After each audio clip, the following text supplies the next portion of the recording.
Hello friends, আমাদের চ্যানেলে আবার স্বাগত। সবাই আশা করি খুব ভালো আছো। তো আমি আজকে পাবদা মাছের একটা ইউনিক রেসিপি করতে চলেছি।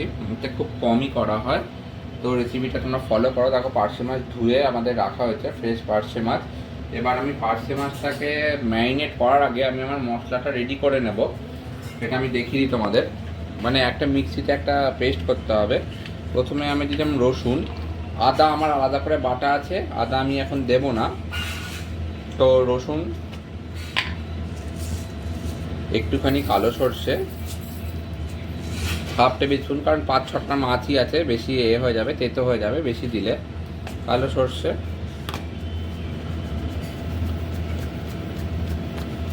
1.5 টেবিল স্পুন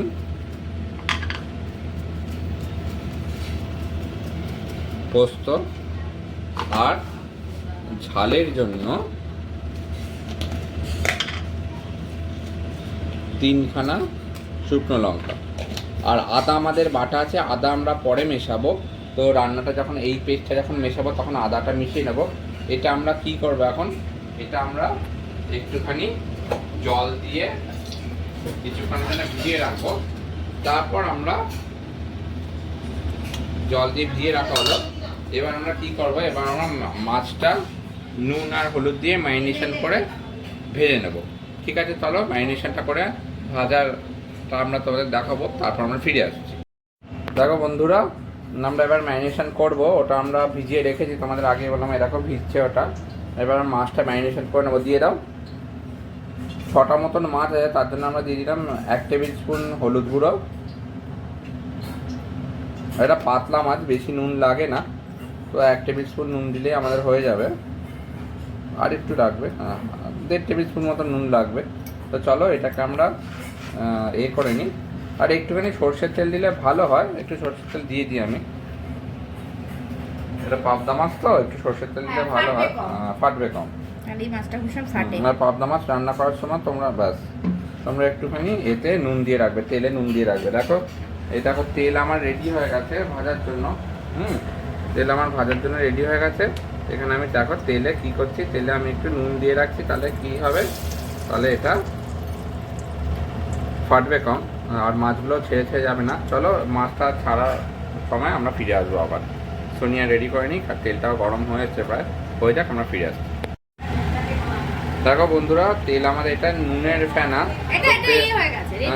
তেল আমাদের প্রচণ্ড গরম হয়ে গেছে। তো এবার আমরা গ্যাসের ফ্লেমটাকে কম করব, করে এরকম মাছ আমাদের সুন্দরভাবে ম্যারিনেশন হয়ে গেছে, মাছ আমরা ছেড়ে দেবো।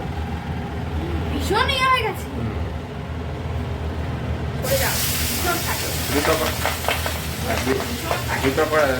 করে ছাড়বে।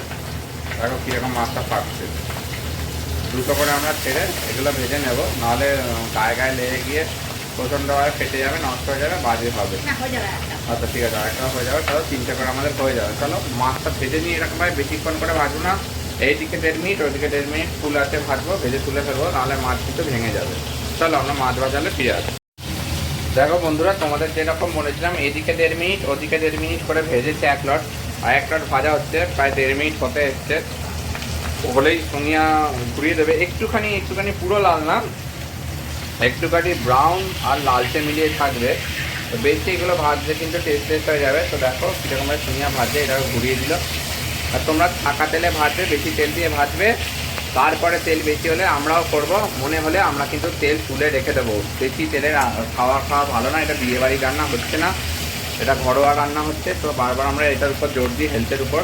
তো চলো সোনিয়া এই লটটা তুলে দিই। দেখো এরকমভাবে তোমরা ভেজে নেবে, 1.5 মিনিট করে উল্টে পাল্টে ঘড়ি ধরে, তাহলেই তোমাদের হয়ে যায় পাবদা মাছ।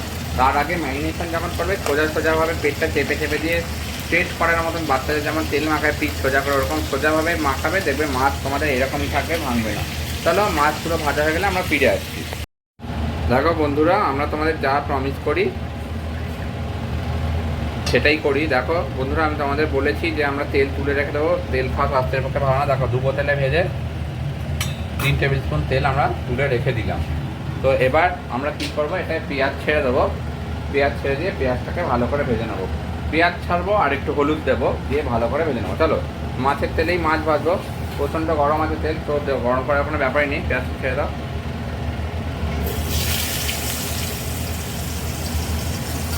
তো আমরা পেঁয়াজ ছেড়ে দিলাম দেখো। আর এটা দিয়ে দেবে একটু হলুদ গুঁড়ো, বাস আর কিছু না। নিয়ে কড়া কড়া করে পেঁয়াজটা একটু ভেজে নেব। তাহলে হলুদ দিয়ে দাও। হ্যাঁ, আর মাছে আমাদের নুন মেশানোই আছে, তেলেও নুন মিশে আছে, তো আমরা নুন নামানোর আগে চেক করে দাও, বারবার বলেছি। আর আমরা যে বেটে নিয়েছি ওটা দেখো, বাটাটা নিয়ে এসে বাটাটা রেখে দিয়ে আগেও বলেছি বলে আমি আর দেখাইনি। তোমরা কিন্তু সর্ষে জাতীয় কোনো জিনিস বাটতে গেলে বারবার বলছি, এটা আগেও বলেছি, একটু নুন আর একটা কাঁচা লঙ্কা ফেলে নেবে। তো নুন আর কাঁচা লঙ্কা আমাদের ফেলা আছে, দেখো কী সুন্দরভাবে বেটে গেছে আমাদের এটা। এটা আমরা ভালোভাবে ভেজে নেব। ভেজে নিয়ে এইটা আমরা মিশিয়ে দেবো। এই মিক্সটা এখানে কি আছে, রসুন, শুকনো লঙ্কা, পোস্ত, কালো সরষে, আর এই যে আমাদের আদা বাটাও রেডি। তো আমরা একসাথে আদা বাটাটাও দিয়ে এটা মিশিয়ে এখানে ছাড়বো। একটুখানি পেঁয়াজটা ভাজা ভাজা হয়ে গেলে দেখো বন্ধুরা 3 মিনিট পর আমরা ফিরে এসেছি। তো আমাদের পেঁয়াজ ভাজা ভাজা হয়ে গেছে, ফুল ফ্লেমে চালু। চলো সোনিয়া এটাকে সেট আপ করছে, এটাকে যেটা আমরা মিক্স করেছি পুরো। এটা এখন কি হবে, এটা চলে যাবে। আর অনেক পোস্ত তো অনেক দামি, কালো সরষেও দামি, তো যাতে নষ্ট না হয় সেটা, তার জন্য একটু জল আমি রেখেছি, জলটা মিশিয়ে দেবো। এটা তো কোনো কাঁচা গন্ধ থাকে না। চলো আগে এটা ঢেলে দিই, ঢেলে দিয়ে আমরা তোমাদের বাকিটা আমরা মিক্স করে এখান থেকে জল দিয়ে দেখাবো। অলরেডি জল একটু মিশিয়ে দিয়েছে সোনিয়া। চলো এটা কিছু মধ্যে গেছে, গ্রেভিটা চলে গেল। একটু জল দিয়ে করে নাও। এবার গ্যাসের ফ্লেমটা কম করে দাও। হ্যাঁ, গ্যাসের ফ্লেমটা কম হয়ে গেল, নাহলে গায়ে ছিটকে আসবে।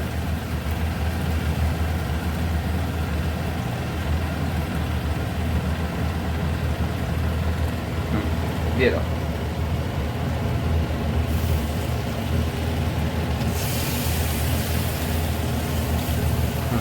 চলো আদা বাটাটাও দিয়ে দাও, একসাথে হতে থাকবে। এবার আদা বাটাটাও ছেড়ে দাও, ঠিক এ হয়ে যাবে। চলো আদাটা আমাদের আলাদাভাবে করাই ছিল, তো আমরা 1 টেবিল স্পুন আদা দিয়ে দিলাম। চলো আর না, এই আর এইখান থেকে কিছু মুখে দিয়ে দাও, একটু লেগে আছে, এটা দিয়ে দাও। তো আমরা একটু জল দিয়ে দেবো। আর এরপরে ফাইনালি আমরা মিশিয়ে দেবো একটুখানি, যেহেতু বিয়েবাড়ির মতন তেল না দিলেও যদি বিয়েবাড়ির মতন কালারটা হওয়ার জন্য একটুখানি কাশ্মীরি মির্চ আমরা দিয়ে দেবো। বেশি খাওয়া ভালো না, কাশ্মীরি মির্চ আমরা খুব কমই ইউজ করি। তো চলো আমরা দিয়ে দেবো একটু কাশ্মীরি মির্চ। দিয়ে দাও সোনিয়া। মাছ ভেজে পড়ে আছে এখানে, একটা মেশার অপেক্ষায় শুধু। তাহলে কাশ্মীরি মির্চটা আমাদের চলে এলো, তো আর কোনো মশলাটা যাবে না। তো আমরা দিয়ে দিলাম 1/2 টেবিল স্পুন কাশ্মীরি মির্চ। চলো এটাই লাল লাল হবে। তো চলো কাঁচা গন্ধটা চলে গেলে আদা রসুনের আমরা তোমাদের কাছে ফিরে এসে আবার দেখাচ্ছি। দেখো বন্ধুরা 3 মিনিট পরে আমি আবার ফিরে এসেছি। যেহেতু রসুন ছিল, কাঁচা গন্ধ যেতে একটু টাইম লাগবে। আর একটু ঘন হলেই আমরা মাছটা ছাড়বো। দেখো আমি কন্টিনিউয়াস নাড়াচ্ছি, তোমরা কিন্তু রান্না ছেড়ে দিয়ে যাবে না, তাহলে কিন্তু তোমাদের বাজে লাগবে ব্যাপারটা। তোমরা কিন্তু নাড়াতে থাকবে কন্টিনিউয়াস, তাহলে কী হবে, এটা নিচে পড়বে না। দেখো কি সুন্দর একটা কালার চলে এসছে। মোবাইলে অত ভালো বোঝা যায় না, আমাদের তো গোপ্রো না, আমরা মোবাইলেই শ্যুট করি। যাই হোক, তো এবার আমার প্রায় সময় চলে এসেছে, কাঁচা রসুন চলে গেছে। আর 1 মিনিট পরেই আমরা মাছটা মিশিয়ে দেবো, তখন তোমাদের কাছে আবার ফিরে আসছি। তখন একটু নেড়ে নেড়ে এই ঝোলটাকে ঘন করে নিই, তারপর আবার ফিরে আসছি। দেখো বন্ধুরা আমাদের মাখো মাখো কাদা কাদা হয়ে এসছে, মানে আমাদের এটা রেডি হয়ে গেছে। এবার চলো আমরা গ্যাসের ফ্লেমটা করব কম, আর ছেড়ে দেবো এই মাছগুলো।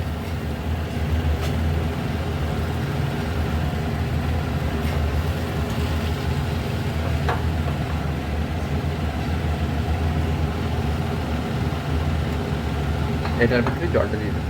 এবার ফাইনালি যেহেতু আমাদের কাঁচা গন্ধ চলে গেছে, আর কোনো চাপ নেই। ফাইনালি আমরা এবার ঝোলের জন্য হালকা সামান্য গ্রেভির জন্য মেশাবো একটু জল, আর একটু জল লাগবে।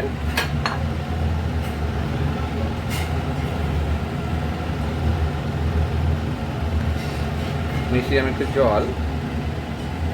তো আমরা 2 মিনিট থেকে 2.5 মিনিট আমরা করে নেব, মাছে যাতে গ্রেভিটা ঢুকে দেয়। আর উপরে টেস্টের জন্য ছড়িয়ে দেব কাঁচা ধনেপাতা।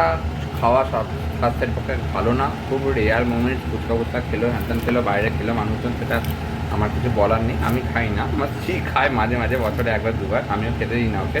তো সেটা ওদের ব্যাপারটা ওরা বুঝবে। যাই হোক, কিন্তু আমাদের কেন আমরা কাঁচা ধনেপাতা খাই না, তো প্রবলেম হতে পারে, নানা ধরনের পোকামাকড় থাকে। তো আমরা এটা ধনেপাতা গার্নিশিংয়ে ধরে ছড়িয়ে দিলাম। 2 থেকে 3 মিনিট ফুটবে, মাছে মশলা ঢুকবে, আমরা তারপর তোমাদের কাছে ফিরে এসে ফাইনাল লুকটা আর কী বানালাম সেটাও বলবো, ফাইনাল লুকটাও দেখাবো। দেখো বন্ধুরা 3 মিনিট পরে ঠিক আমরা ফিরে এলাম। তো আমরা এটা ফুটছে বলে বোঝা যাচ্ছে না, ভাবছে অনেক জল আছে। দেখো আমরা গ্যাস বন্ধ করলেই বোঝা যাবে মাছ জেগে উঠেছে, মানে মাছে সব মাল মশলা ঢুকে গেছে। ঠিক 3 মিনিট মতন তোমরা রাখবে। চলো এবার এটা আমরা বন্ধ করতে চলেছি, আর নামটাও আমি বলতে চলেছি। এসো, চলে এসো। তো এইটার নাম হলো পাবদা মাছের রসা। তো এটা আমি ফার্স্ট টাইম করলাম, আশা করি খেতে ভালোই হবে। আমার রান্না খুব কমই ফেলিওর হয়নি এরকম বলবো না, মাঝে মাঝে হয়। তো পাবদা মাছের রসা আমাদের রেডি। চলো এবার রসাটা এইখান থেকে চলে যাবে আমাদের লাকি পাত্রে। চলো সোনিয়া নামিয়ে দেবে। আমার দেখি পাবদা মাছের রসা খুব সাবধানে নামাতে হবে, মাছ কিন্তু ভেঙে যাবে। খুব ভালো পাতলা মাছ। চলো এই চলে গেল আমাদের পাবদা মাছের রসা। দেখতেই পাচ্ছ কিরকম ক্রিমি আর সুন্দর দেখতে, একটা ক্রিম ক্রিম ক্রিম ক্রিম গ্রেভিটা খুব সুন্দর হয়েছে। এরকমভাবেই বানিয়ে নেবে তাহলে তোমরা পাবদা মাছের রসা। আশা করি বেশি কষ্ট দিইনি, খুব সহজভাবেই শেখা যাবে। আমি একটু ডিফিকাল্ট রান্না করতে ভালোবাসি, গতানুগতিক থেকে একটু দূরে এই রান্না পাবদা মাছটা খুব কমই করা হয়। তো আশা করি তোমাদের ভালো লাগলো, ভালোভাবে শেখাতে পারলাম। তাহলে এরকমভাবেই করে দেবে তোমরা পাবদা মাছের রসা। আমাদের সাথে থেকেও খুব ভালো লাগছে, আমরা রেসপন্স পাচ্ছি। আমরা তো অবশ্যই তোমাদের সাথে আছি, তোমাদের ফিডব্যাকের জন্য আমরা অপেক্ষা করব। জানাবে তোমরা কেমন হলো রান্নাটা, কেমনভাবে রান্নাটা করলে। তোমরাও নিজেরা রান্না করে পোস্ট করো, আমরা দেখব। সবাই খুব খুব ভালো থেকো, ততক্ষণ টাটা। হ্যাঁ, একটা কথা বলে নিই, নামানোর আগে কিন্তু আমি করতে করতে অভ্যস্ত হয়ে গেছি, আমি জানি আমার লিমিটেশন, আমার নুন ঠিকই থাকবে। তাই আমি চেক করার খুব একটা দরকার পড়ে না। তোমরা কিন্তু নামানোর আগে যারা নতুন করছো এটা, যারা অতটা রান্না করো না এইসব, তারা নুনটা চেক করে নিও। ঠিক আছে, চলো টাটা, ভালো থেকো সবাই, খুব সাবধানে থেকো। আবার দেখা হবে নতুন কোনো ব্লগ নিয়ে, তখন টাটা।